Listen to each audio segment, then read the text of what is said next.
नमस्कार, चौपाल चर्चा कार्यक्रम में आपका स्वागत है। मैं हूं आपके साथ सौरभ शर्मा।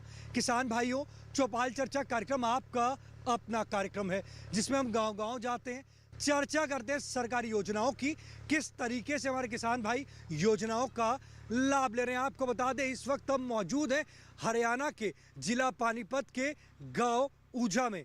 आपको यहाँ पर बताएंगे किस तरीके से हमारे किसान भाई फसल के अवशेष का प्रबंधन कर रहे हैं। आप ठीक मेरे पीछे देख सकते हैं, यहाँ पर किस तरीके से हमारे जो किसान भाई हैं वो फसल के अवशेष का प्रबंधन कर लाभ की प्राप्ति कर रहे हैं। हमारे साथ मौजूद हैं रामपाल जी, जो ये फसल के अवशेष को प्रबंधन कर रहे हैं। आप ये बताइए कि ये जो मैं देख रहा हूँ कि धान की जो फसल है उसको आप प्रबंधन कर रहे हैं, इसके लिए आपने जो मशीन है कहाँ से ली? मशीन तो ले रखा किराए पे लाई है। हाँ जी। ये बताइए, आपको इसकी जानकारी कहाँ से हुई कि फसल के अवशेष को प्रबंधन करना चाहिए? मैं मशीन है जी, किराएदार हम तो किराए पर चला लीजिए, किराए पे ले रखी। लगता है कि इससे कुछ फायदा होता है? हाँ जी, फायदा है जी। क्या फायदा होता है इससे? फायदा जी, अपना दम दी बुई के अपना बढ़िया के और के बोझ दिए, क्यों सीधा बुआई हो रही है, सीधी बुआई हो रही है कटाई के साथ। कटाई के साथ लगता है कि ये जो फसल के अवशेष हैं इनको प्रबंध करना चाहिए। हाँ जी, करना चाहिए। हाँ करना चाहिए। लाभकारी है। हाँ लाभकारी है, सभी किसानों को करना चाहिए। हाँ सब नहीं हो, प्राण नहीं फूकनी चाहिए। आपके क्षेत्र की अगर मैं बात करता हूँ पानीपत में, तो सभी लोग प्रबंध कर रहे हैं। हाँ प्रबंध खूब प्रबंध चाह रही है, प्राण नहीं फूकी कोई, सब प्रबंध कर रहे हैं। हाँ जी, हाँ बढ़िया। देखिए, हमारे किसान भाई कह रहे हैं कि अगर हम बात करते हैं जिला पानीपत की, हमारे जो किसान भाई हैं फसल के अवशेष को प्रबंध कर रहे हैं। अब हम आपको लेकर चलेंगे चौपाल में, जहां पर कृषि विज्ञान केंद्र में किसान भाई मौजूद हैं। वहां पे हम जानेंगे किस तरीके से वो फसल के अवशेष का प्रबंधन करके लाभ की प्राप्ति कर रहे हैं। आइए चलिए हमारे साथ कृषि विज्ञान केंद्र।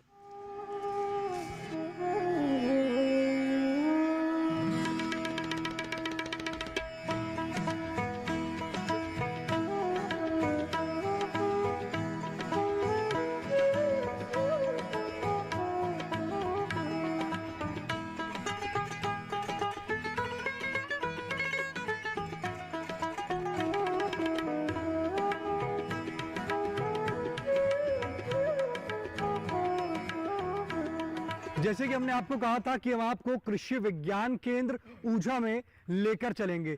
हमारी जो चौपाल है वो सज चुकी है। जोरदार तालियों के साथ कार्यक्रम की शुरुआत करते हैं।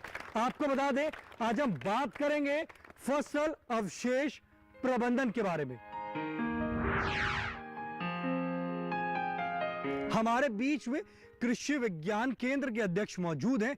आइए जानते हैं। जी आप बताइए, फसल अवशेष प्रबंधन क्या है?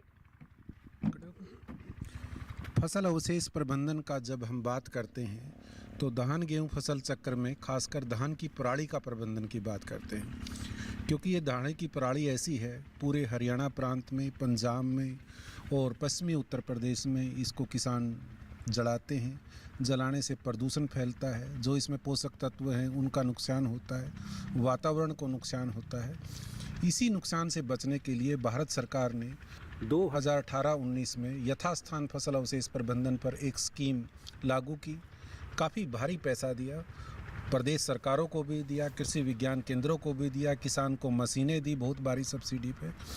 और उसका नतीजा यह हुआ, हमने कई तकनीक आइडेंटिफाई की। उसमें हैप्पी सीडर से बिजाई थी, जीरो टिलेज से बिजाई थी, फसल अवशेष को ज़मीन में मिला कर फिर गेहूँ को बिजाई थी, और उसमें सुपर सीडर का जो एक नई मशीन आई, रोटावेटर का प्रयोग किया गया, स्लेसर का प्रयोग किया गया। तो मशीनों का प्रबंधन करते हुए किसानों ने बहुत महत्वपूर्ण कार्य किया और किसानों के साथ मिलकर हम इस मिशन में कामयाब हुए। जहां आप बैठे हैं पानीपत ज़िला, ये धान गेहूं फसल चक्र की बहुतायत है, ज़्यादा कंबाइन से कटाई होती है और लगभग नगण्य है फसल जलने की घटना। और इस ज़िले ने बहुत अच्छा काम किया है ज़िले किसानों ने, और ये पूरे भारतवर्ष में अगर मैं कहूं कि प्रथम स्थान में है फसल अवशेष प्रबंधन में, तो ये किसानों की बहुत बड़ी उपलब्धि है। देखिए, आप देख सकते हैं यहाँ पे, जैसे कृषि विज्ञान केंद्र के अध्यक्ष ने बताया कि यहाँ पर किस तरीके से किसान भाई फसल के अवशेष को प्रबंध कर रहे हैं। हमारे बीच में किसान भाई मौजूद हैं, आइए जानते हैं। जी आप बताइए, ये बताइए फसल के जो अवशेष हैं, जैसे धान की फसल के अवशेष हैं, आपने उसको प्रबंध किया है? हाँ जी डॉक्टर साहब, हम काफ़ी टाइम से इसका प्रबंध कर रहे हैं। ये आपने कैसे प्रबंध किया उसको? एक तो हेड फीडिंग मशीन आई थी जापान से, 2 साल तो उसके साथ किया, तो उसका जो SMS है बहुत ही काम है। उसके बाद मैं आलू की बुआई की, तो अब उसके बाद जैसे अब चल रहा है, अब मशीन नहीं है हमारे पास, तो हम उसके अपना रोटावेटर से, हैप्पी सीडर से और अपना जो सुपर सीडर है इससे कर रहे हैं इसका।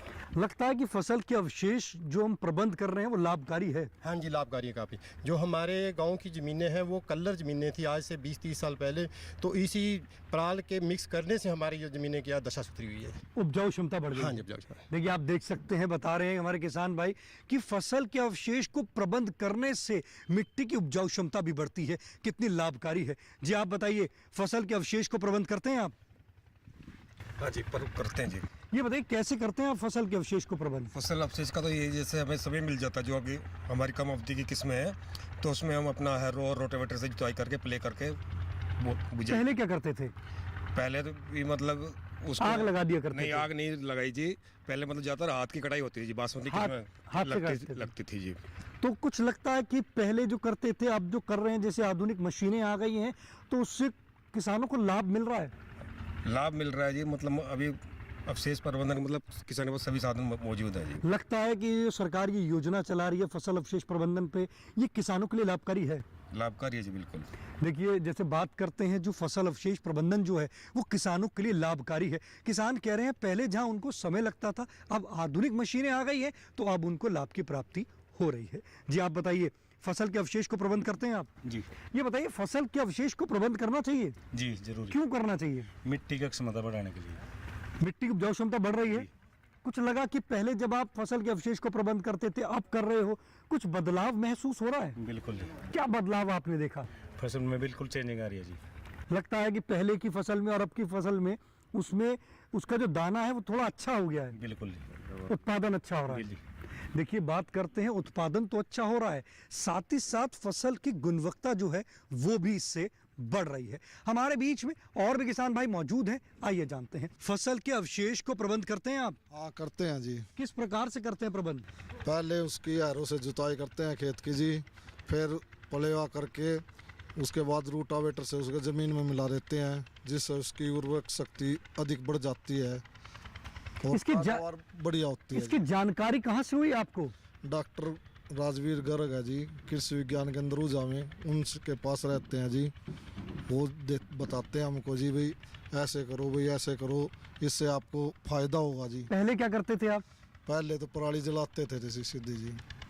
देखिए हमारे किसान भाई कह रहे हैं जहां पहले वो पराली में आग लगा दिया करते थे, परंतु कृषि विज्ञान केंद्र से उनको जानकारी मिली कि आप फसल के अवशेष को प्रबंध करेंगे तो आपको इससे लाभ की प्राप्ति होगी। तो किसान भाइयों ने कहा है कि फसल के अवशेष को प्रबंध करने से उनको इसके लाभ की प्राप्ति हो रही है। चौपाल चर्चा कार्यक्रम में वक्त हो चुका एक छोटे से ब्रेक का। ब्रेक के बाद जानेंगे, अगर आप भी अपनी फसल के अवशेष को प्रबंध करना चाहते हैं तो कौन कौन सी आधुनिक मशीनें हैं जिससे आप प्रबंध कर सकते हैं।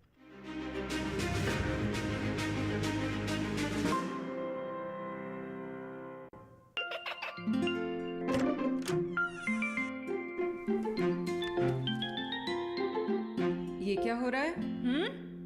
काशवी, इतने कम मार्क्स? काशू बेटा पढ़ा करो, पढ़ोगी नहीं तो आगे कैसे बढ़ोगी? मम्मा मैं भी तो आपसे यही कहना चाहती हूँ, पढ़ा करो। आप पढ़ोगे नहीं तो आगे कैसे बढ़ोगे? मतलब?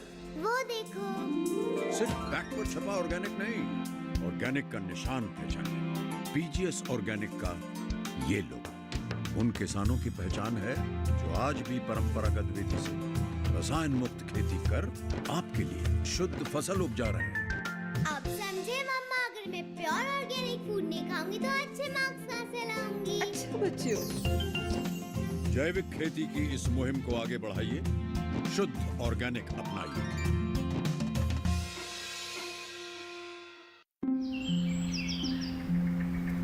अरे अरे अरे क्या कर रहा है? इधर इधर इधर, हम बोल रहे हैं तेरे बीजू का। पुतला बोल रहा है? हाँ, पक्षियों से तो हम खेत को बचा लेते हैं, पर इन घातक रसायनों से कैसे बचाएं? मतलब? देख बेटा, तू जो ये अंधाधुंध रसायन मिलाता है ना, मिट्टी की सेहत बिगड़ने लगी है, और जब माटी ही कमजोर पड़ जाएगी तो उपज कैसे सेहतमंद होगी? हाँ?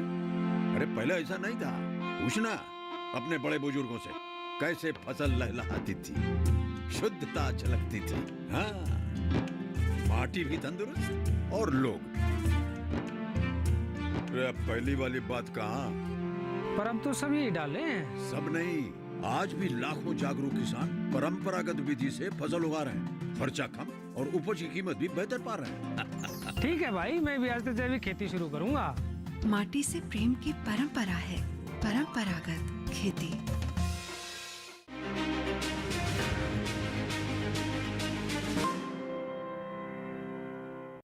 ब्रेक के बाद आपका स्वागत है गांव ऊझा की चौपाल चर्चा से। आपको बता दें, आज की जो हमारी चौपाल है हरियाणा के जिला पानीपत से है। आज हम बात कर रहे हैं फसल अवशेष प्रबंधन के बारे में। हमारे बीच में कृषि विज्ञान केंद्र के अध्यक्ष मौजूद हैं। आइए जानते हैं। जी आप बताइए, हमारे पास कौन सी ऐसी आधुनिक मशीनें हैं जिससे हमारे किसान भाई फसल के अवशेष को आसानी से प्रबंध कर सकते हैं? आधुनिक मशीनों में happy seeder, super seeder, rotavator पुराना जरूर है परंतु आज भी उतना ही कामयाब है। जीरो टेलेज मशीन है, उसमें स्लेसर है, मल्चर है, ये सभी आधुनिक मशीनें हैं।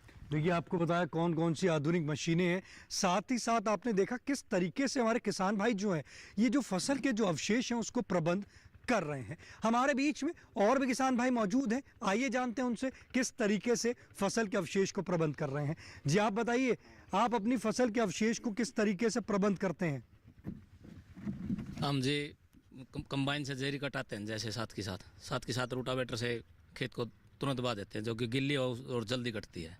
उसके बाद पानी लगा कर पड़े कर उसमें गेहूं की बिजाई कर दें। जो अगेती फसल लगती है जो मशीन से कटती है, अब तो जो कटाई हो रही है वो तो 11-21 से, बासमती हो तो हाथ से कटती है लगभग। लगता है ये जो फसल के अवशेष को आप जो प्रबंध कर रहे हैं फायदा होता है इससे? आगे जमीन की उर्वरा शक्ति बढ़ती है जी। क्या करते थे पहले जब ये प्रबंध नहीं करते थे आप? पहले तो जी कुछ टाइम पहले तो फुक्के करते जी, कुछ वैरायटी उस टाइम में कम लगे करती जी। अब ज़्यादा लगी जी, लेबर की समस्या है, कंबाइन की वैरायटी ज़्यादा लगने लगी।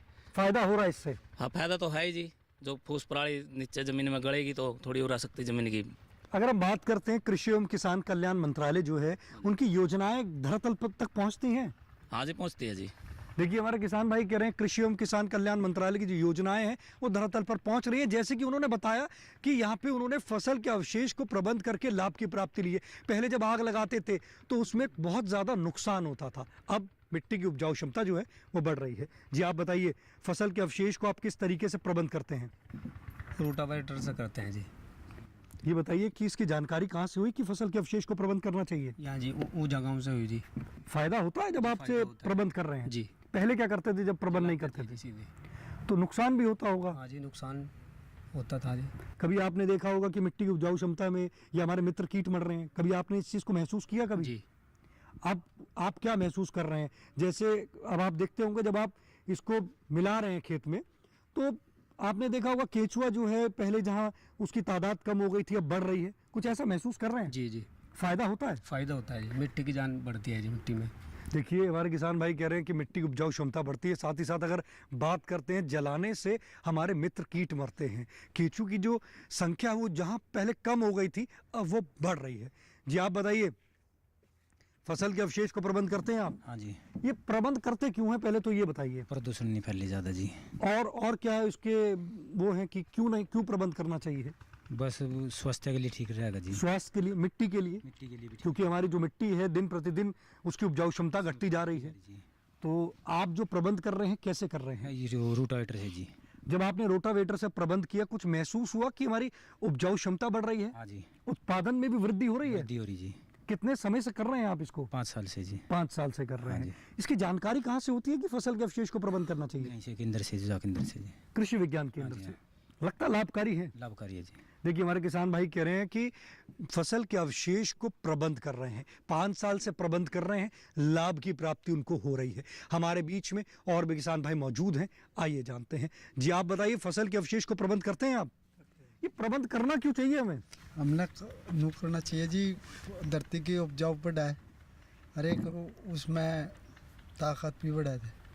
कितने समय से प्रबंध कर रहे हैं आप? हम 11 साल से कर रहे हैं जी। इसकी जानकारी कहाँ से होती है कि मिट्टी के अवशेष जो ये फसल के जो अवशेष हैं उसको प्रबंध करना चाहिए? वो जहाँ से हुई थी। इसकी जानकारी आपको कृषि विज्ञान केंद्र से? हाँ जी। लाभ मिलता है? मिलता है जी। देखिए, आपने देखा हमारे जो किसान भाई हैं वो किस तरीके से फसल के अवशेष को प्रबंध कर रहे हैं। चौपाल चर्चा कार्यक्रम में वक्त हो चुका है एक और छोटे से ब्रेक का। ब्रेक के बाद जानेंगे अगर आपको आधुनिक मशीनें लेनी है तो कहां और किससे संपर्क करना होगा।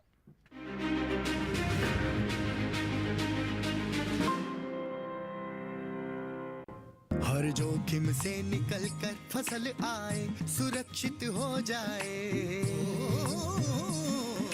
फसल बीमा से हर किसान अब आत्मनिर्भर हो जाए। अब सूखा पड़े या बाढ़ आ जाए, कोई डर नहीं। अब ओले पड़े या कीट पतंगे फसल खा जाए, कोई फिक्र नहीं।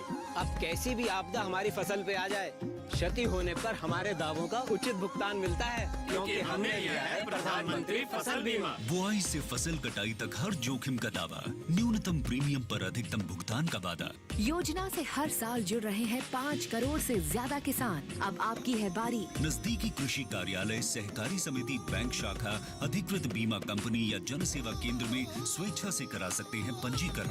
फसल बीमा पोर्टल या फसल बीमा ऐप द्वारा भी किया जा सकता है पंजीकरण। प्रधानमंत्री फसल बीमा योजना, आपकी फसलों का संपूर्ण सुरक्षा कवच। कृषि एवं किसान कल्याण मंत्रालय, भारत सरकार।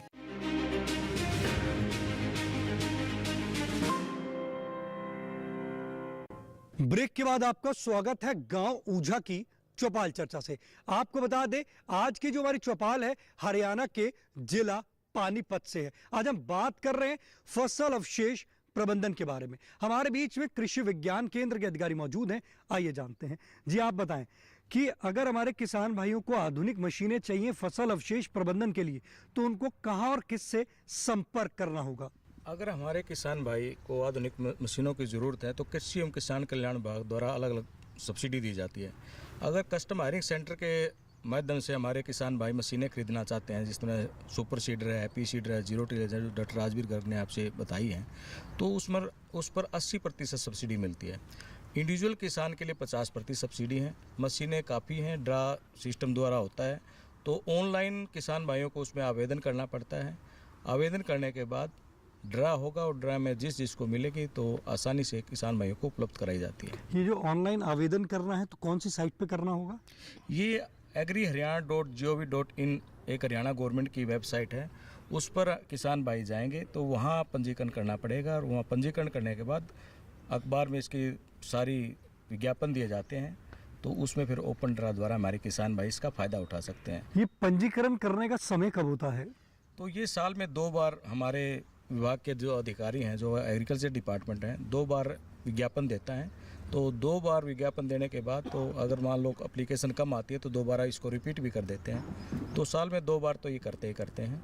देखिए आपको बताया किस तरीके से आपको अगर आधुनिक मशीनें चाहिए तो आपको जो हमारे अधिकारी ने बताया कि वेबसाइट पर जाकर आप साल में 2 बार उस पर आवेदन करके लाभ की प्राप्ति कर सकते हैं। ये टोकन सिस्टम के माध्यम से होता है। हमारे बीच में और भी किसान भाई मौजूद हैं, आइए जानते हैं। जी आप बताइए फसल के अवशेष को किस तरीके से प्रबंध करते हैं आप? सर हम जैसे अगर तो हाथ से कट जाए तो वो तो फिर पराल सीधा ही बाहर निकाल लिया जाता है। तो जो बाहर निकालते हैं तो उसको करते क्या है?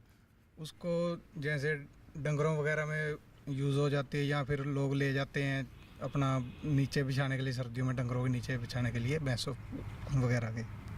लगता है कि ये जो हम फसल के अवशेष को प्रबंध कर रहे हैं किसानों को इससे लाभ मिल रहा है? हाँ जी, इससे लाभ बहुत मिल रहा है और इसमें एक तो मिट्टी की उपजाऊ शक्ति बढ़ जाती है और साथ में हमारा वातावरण बचता है, जिससे धुआं नहीं फैलता। और दिल्ली वगैरह में तो वैसे पहले एनसीआर वगैरह में बहुत ज़्यादा इसकी प्रॉब्लम चल रही है। देखिए हमारे किसान भाई ने बताया किस तरीके से वो फसल के अवशेष को प्रबंध कर रहे हैं। हमारे बीच में किसान भाई मौजूद हैं, आइए जानते हैं कि और कौन से माध्यम है जैसे वो फसल के अवशेष को प्रबंध कर रहे हैं। जी आप बताइए, आप फसल के अवशेष को किस तरीके से प्रबंध करते हैं? जी हम सुपर सीडर और रूटावेटर से इसका प्रबंध करते हैं, मिट्टी में मिलाने का। मिट्टी के मिलाने के साथ साथ अगर आप कोई ऐसा भी है कि फसल के अवशेष को बेचते भी हैं बाहर? बेचते भी हैं जी। किस माध्यम से बेचते हैं? पशुओं के लिए, और जो ये बाहर जाती है इसमें थोड़ा जाती है जी। लगता है फायदा होता है इससे? फायदा होता है जी। देखिए हमारे किसान भाई कह रहे हैं कि वो फसल के अवशेष को मिट्टी में भी मिलाते हैं, साथ ही साथ जो फसल के अवशेष को बाहर निकाल देते हैं उसको भी वो बेच देते हैं, जो पशुओं के चारे के रूप में काम आता है। हमारे बीच में और भी किसान भाई मौजूद हैं, आइए जानते हैं। जी आप बताइए, फसल के अवशेष को किस तरीके से प्रबंध करते हैं? सर फसल का अवशेष जलाने का तो लोगों ने दिया छोड़, क्योंकि हमारे कृषि विज्ञान केंद्र ने ये सलाह दी, और उसके बाद रोटावेटर, हैरो और बाहर बेचते हैं गत्ता मिल वालों को, वो उठा के ले जाते हैं इसको। तो उसको लगता है फायदा होता है इससे? जमीन की उर्वरकता शक्ति बढ़ती है और वातावरण भी शुद्ध रहता है। और ये जो आप गत्ता मिल को बेचते हैं तो उससे फायदा होता है? उससे फायदा होता है, वो 1000 रुपये किला दे के जाते हैं। देखिए 1000 रुपये किला जो है वो गत्ता मिल वालों को जो देते हैं उससे भी उनको फायदा होता है। कुछ फसल के अवशेष को मिट्टी में मिला देते हैं तो उससे मिट्टी की उपजाऊ क्षमता बढ़ती है। जी आप बताइए, आप किस तरीके से प्रबंध कर रहे हैं? सर फसल अवशेष प्रबंधन में पानीपत डिस्ट्रिक्ट में सबसे बड़ा योगदान है कृषि विज्ञान केंद्र ऊर्जा का, क्योंकि उन्होंने गांव-गांव में जाकर किसानों को जागरूक किया वे फसल अवशेष जलाने के क्या नुकसान है और उसको ज़मीन में मिलाने के फ़ायदे क्या हैं। और गांव में जिस भी गांव में फसल अवशेष प्रबंधन की दिक्कत थी उनको गांव वाइज उन्होंने मशीन दी। मेरे को जो ना एपीसीड नाम की एक मशीन दी कि गांव में जो ना फसल अवशेष प्रबंधन कराया जाए और उससे बिजाई करी गई। उससे क्या फ़ायदा हुआ, एक तो हमारा जो ना धान का जितना भी फसल अवशेष था ज़मीन में मिल गया, उससे हमारी उपजाऊ शक्ति बढ़ी ज़मीन की। दूसरा ये फ़ायदा अगर हम रूटावेटर से, एपीसीडर से, दूसरे किसी मशीन से गेहूँ बोते हैं उसमें जो ना कम से कम 2000 रुपये का किसान का फ़ायदा हुआ, क्योंकि उसमें बाई नहीं करनी पड़ी, सीधी हमने जो ना सुपर एपीसीडर से जो ना उसकी बिजाई कर दी गई। और फसल अवशेष प्रबंधन ने जो ना आज के युग में बड़ी ही ज्वलंत समस्या है। पानीपत डिस्ट्रिक्ट में फसल जलाने के बिल्कुल न के बराबर केस हैं और इसका जो ना श्रेय जाता है कृषि विज्ञान केंद्र ऊर्जा को। जैसे कि आप बता रहे हैं कि यहाँ पे फसल के अवशेष को प्रबंध किया जा रहा है, मिट्टी की उपजाऊ क्षमता भी बढ़ रही है, इसके लिए माननीय प्रधानमंत्री जी को आप धन्यवाद देंगे? हाँ जी, माननीय प्रधानमंत्री को हम धन्यवाद देंगे। किसानों को जो ना 80% सब्सिडी पे ऐसी मशीनें प्रोवाइड कराई जा रही हैं जो कि फसल अवशेष प्रबंधन में बहुत ही महत्वपूर्ण योगदान दे रही हैं। देखिए हमारे किसान भाई माननीय प्रधानमंत्री जी को धन्यवाद दे रहे हैं, साथ ही साथ कह रहे हैं कि किसानों को 80% तक की सब्सिडी दी जा रही है जिससे वो आसानी से फसल के अवशेष को प्रबंध कर पा रहे हैं। जी आप बताइए, फसल के अवशेष को प्रबंध करते हैं आप? करते हैं। कैसे करते हैं फसल के अवशेष को प्रबंध? इससे करते हैं हरों से, रूटावेटर से। लगता है कि फसल के अवशेष को प्रबंध करना चाहिए? करना चाहिए जी। आप कब से प्रबंध कर रहे हैं? हम 5-6 साल से कर रहे हैं जी। ये बताइए, जब आपने 5-6 साल से फसल के अवशेष को प्रबंध कर रहे हैं तो आपने कौन सी ऐसी चीज़ देखी जिससे आपको बदलाव महसूस हुआ कि फसल के अवशेष को प्रबंध करना ही उसका फ़ायदा है? पहले पराली जलाते थे, उससे पराली जलाते नहीं है, उससे धरती पर अच्छी फसल हो रही है। आप फसल के अवशेष को ज़मीन में ही मिलाते हैं या उसको बाहर बेचते भी हैं? नहीं, उसमें मिलाते हैं। ज़मीन में ही मिलाते हैं। देखिए मिट्टी में मिलाते हैं हमारे किसान भाई फसल के अवशेष को और कह रहे हैं कि फसल के जो अवशेष हैं उसको आपको प्रबंध करना चाहिए। प्रबंध करेंगे तो आपको उससे लाभ की प्राप्ति होगी। हमारे बीच में और भी किसान भाई मौजूद हैं, आइए जानते हैं कि कस्टम हायरिंग सेंटर उन्होंने खोला हुआ उसके क्या फ़ायदे हैं। कस्टम हायरिंग सेंटर के क्या फ़ायदे हैं ये बताइए। ये जी जो किसान मतलब छोटे किसान अपनी मशीन नहीं खरीद सकते उनको मशीन उचित दाम किराए के लिए मिल जाती है जो वहाँ पर हमारे पास से। ये बताइए कस्टम हायरिंग सेंटर जो हम खोलते हैं इसको खोला कैसे जाता है? इसके लिए जी पहले मतलब ऑनलाइन ही मतलब अप्लाई करना पड़ता है और एक सोसाइटी या ग्रुप बनाना पड़ता है जी 10-15 किसानों का जी। छोटे किसान इससे लाभ ले सकते हैं? इससे मतलब उनको मशीनें जो है वो खुद नहीं खरीद सकते, उनको मिल जाती है जी। फायदा होता है? फायदा होता है। कितने प्रतिशत तक की सब्सिडी मिलती है? ये जो कस्टम हायरिंग सेंटर मतलब सोसाइटी के नाम पे होता है जी, उसको 80% पे अनुदान पे यंत्र मिलते हैं जी। देखिए आपको बताया कस्टम हायरिंग सेंटर के बारे में, साथ ही साथ ये भी बताया कि इससे 80% तक की सब्सिडी आपको दी जाती है। हमारे बीच में कृषि विज्ञान केंद्र के अध्यक्ष मौजूद हैं, आइए जानते हैं। सर ये बताइए कि ये जो फसल के अवशेष को जो प्रबंध करते हैं ये इन सीटू और एक्स सीटू क्या है? इन सीटू का मतलब है कि जिस खेत में फसल अवशेष पैदा होता है उसी खेत में वापस मिलाना, यथास्थान। और एक्स सीटू का मतलब है कोई मशीन से किसी भी जरिए से आपने खेत से बाहर निकाल लिया और उसका कोई दूसरा उपयोग किया, जैसे हाथ से कटाई की, पराल निकाल ली, पशुओं को डाल दी, ये एक्स सीटू है। आपने पराल निकाल ली या किसी बॉयलर में या किसी गत्ता फैक्ट्री में भेज दी, ये एक्स सीटू है। आपने बेलर वगैरह से पराल निकाल ली, इथेनॉल प्लांट में भेज दी, ये एक्स सीटू है। परंतु हमारी प्रेफरेंस हमेशा इन सीटू के लिए है। देखिए हमारे कृषि विज्ञान केंद्र के अध्यक्ष ने बताया कि आपको जो प्रबंध करना है वो इन सीटू ही करें, क्योंकि आपकी मिट्टी की उपजाऊ क्षमता बढ़ेगी तो आपको उसमें उत्पादन अच्छा होगा और उसकी जो गुणवत्ता होगी वो भी अच्छी होगी। आप अपने पसंदीदार कार्यक्रम चौपाल चर्चा को अब आप डीडी किसान के यूट्यूब चैनल पर भी देख सकते हैं। टीवी पे दिए गए QR कोड को स्कैन करें। आज के चौपाल चर्चा कार्यक्रम में बस इतना ही। फिर होगी आपसे मुलाकात एक नए गांव, एक नए विषय के साथ। तब तक हमारी पूरी टीम को दीजिए इजाजत। आप देखते रहिए दूरदर्शन किसान। नमस्कार।